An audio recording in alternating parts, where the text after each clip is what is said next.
So today I'm just going to talk about affirmations and why affirmations alone aren't enough. I'm a full believer in visualizing what you want and going after what you want. But unless you have certain conditions in place, there is no way that you're going to achieve the goal as quickly as you could. I know what it feels like to be frustrated. Sometimes we go through stages where we're just in a transition time in our lives. And in those times, you feel quite uncertain about what's next.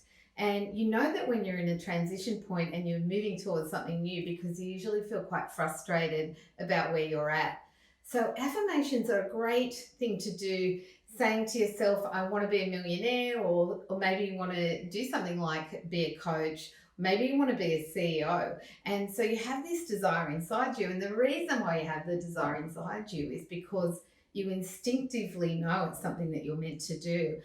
I find that people who don't care about speaking, it's because they really don't have that in them. But if somebody wants to be a speaker, it's because something inside them tells them that they are meant to do it and they're going to be good at it. So I want to share with you 6 keys today that are going to help you move the needle quicker to where you want to be with your goal. So it's a formula that I've written, which is a whole bunch of letters together, and then I'm going to take you through it really quickly and give you some practical tools that are going to help that you can use straight away to help you move towards your goal quicker. So D+W+V+E+R+S equals rapid results. So what does that all mean? Okay, so let me start with the first one, which is desire. So as I said, if you've got a desire to do something, it's because you're meant to do it. And you probably already have some gifts and talents in that area. So the desire, think about what is it that you dream about at night? What do you lie awake thinking about doing and wish you could do? And a good clue to knowing what you really want to do is when you know someone else doing it and you feel like you should be on that stage or you should be running that company. So when you've got that little fire in your belly or that seed, it's just a matter of going through a process that's going to work for you to help you get there quicker. So the first thing is desire. What are you passionate about? What is it that your friends tell you that you're good at? Some of you may already know what it is, but you're frustrated because you can't get there. So let's go to step number 2. So this one is huge. This is what I call your worldview. So your worldview is how you see yourself and how you see the world. So what do you believe about the world? Do you believe that there's limited opportunities because there's so many people in the marketplace? Or do you believe that you can create anything? If you have a belief that you're creative, and I believe that we are all creative, you are going to be able to create what you want. You know, there was a time in my life where I had this worldview that became quite negative. We'd been through some financial hardship, and I remember going through this season or this time in my life where I felt like nothing was going to change. I kind of lost a bit of hope. I remember lying on my bed and just feeling desperate about what are we going to do to change this situation.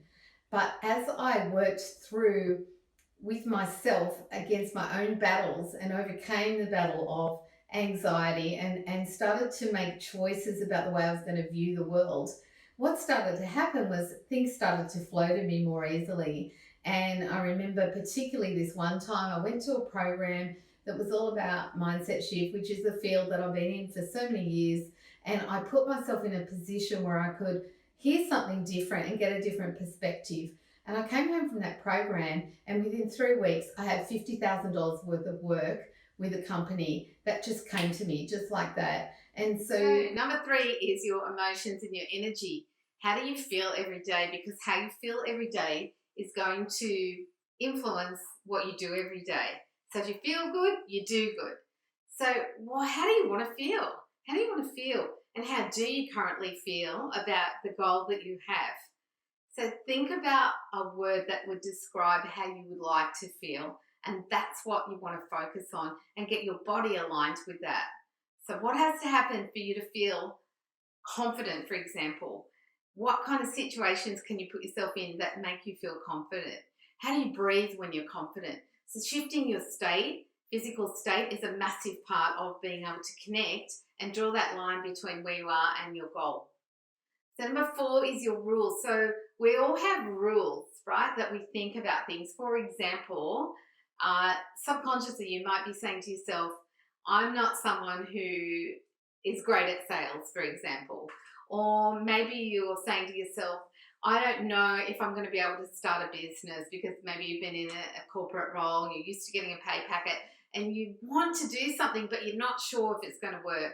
So your rules about business, or your rules about selling, your rules about whether you could be a good speaker or not, we all have them. And so if you start to recognize, what do you want to believe? What kind of rules do you want to believe? So maybe your new rule could be, I can get really good at running my own business or scaling my business. I'm a great leader. I could be a great CEO. So start to flip your rules and recognize the rules that are holding you back. Because a lot of times the rules that we have are rules that have been other people's rules that we've learned as we've been growing up. And we all know that school isn't the place that teaches us how to think differently. So this is all about, how do you think differently? So number 5 is strategy and skills. So being able to be successful is not just about mindset, even though that's a huge part of it. It's also about, what skills do you need. So think for a moment about the skills that you do currently have, and I want you to write down the gaps that you have. So maybe you need to learn how to market more effectively. Maybe it's just a practical skill that you need to get help with. Find someone who's really good at marketing, for example, or find someone who's been in business or who can coach you through the business side. Maybe that you need to learn how to sell. I mean, I believe we all need to be better at influencing, regardless of whether you're in a role or whether you work for yourself. If you don't know how to influence, get people on board, create partnerships, align yourself with influential people, then it's going to be really difficult for you to grow quickly on your own. So what skills do you need? So when you have skill gaps, really you can learn. There's probably loads of things that you've already learned.